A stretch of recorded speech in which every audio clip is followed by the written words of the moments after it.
Johnny with the 4 things that you need to do to get bigger, stronger glutes. The glutes are perhaps the most important muscles in our whole body. They're our biggest core muscles. They're very important for running and jumping. They actually play a big role in preventing lower back and knee pain. And lastly, for most people, they're important for how they look. So these are the 4 things that you need to do in order in each workout to get better glutes. Number 1 on the list is mobilizing your hip. Now, if you're the type of person that has that 9 to 5 office job, chances are your hip flexors, your quads, all the muscles on the front side of your hip are going to be pretty tight. So we need to get the foam roller out, do some stretching, making sure our hip can move through a full range of motion before we get into the workout.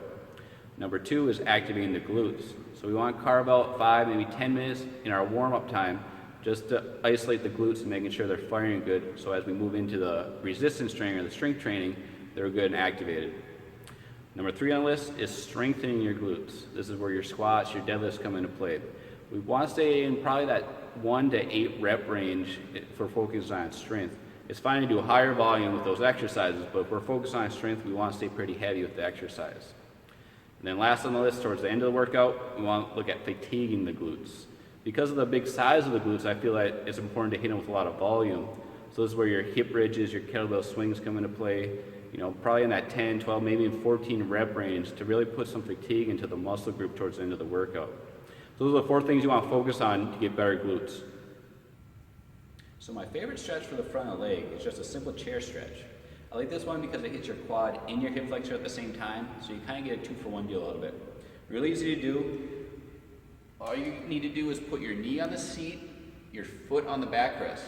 At this point, you're going to tuck your hips under, kind of crunch down your abs, and then pull your shoulders back. At this point, I'm already feeling a little stretch in the front of my leg, but to amplify that up even another notch, I'm going to contract my glute on that side and then push forward into it with my hips. At this point, I'm feeling a pretty good stretch. Now, you might feel this more in your hip flexor, you might feel it more in your quad. It really doesn't matter, it's more dependent on you. There's no right or wrong place to feel it, as long as you're feeling it down the front of your thigh. So now that our hips are loose, we can talk about glute activation. My go-to for glute activation is a banded hip bridge. I like this exercise because it hits all 3 functions of the glutes: hip extension, hip abduction, and hip external rotation. So all you need for this exercise is a little mini band. They're pretty cheap, $2 or $3.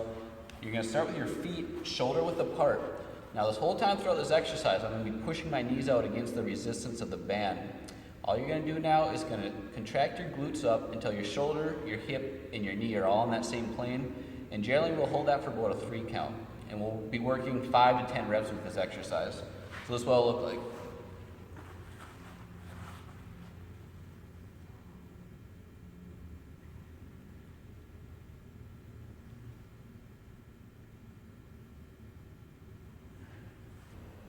So as far as strengthening our glutes, there's not a lot that we need to change with our squat and our deadlift form. And in fact, most of these things you should be doing anyway, regardless if you're trying to focus on your glutes or not. So the 2 things I like to focus on is building a lot of tension at the bottom of the movement and getting really good hip extension and a really good contraction at the top of the movement. So I want to make sure I'm good and tight at the bottom, and I'm already squeezing my glutes before I even pick it off the ground. But then as I come up, I also want to make sure I really finish with my hips at the top. A lot of people at the top of a squat and top of a deadlift, they kind of sit back with their butt. You really want to squeeze your butt cheeks together and finish that exercise at the top. That's going to put a little more emphasis on the glute, and it's actually going to be a little better for your back. So towards the end of a workout, I like to finish with a weighted hip bridge.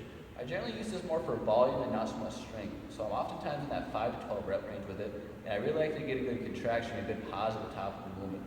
So all you need to do is place your feet hip width apart, or maybe in a little bit wider. Really drive your knees out, put the bar across your lap, and as I come up, my goal is to get my shoulder, my hip, and my knee all in that same plane. And as I'm doing that, making sure my lower back does not arch. I'm really going to draw into my abs and make sure it's only my glutes that are picking the bar up. So here's kind of the start position. I'm going to inhale with my hips hinged, and I'm going to exhale at top as I contract my glutes.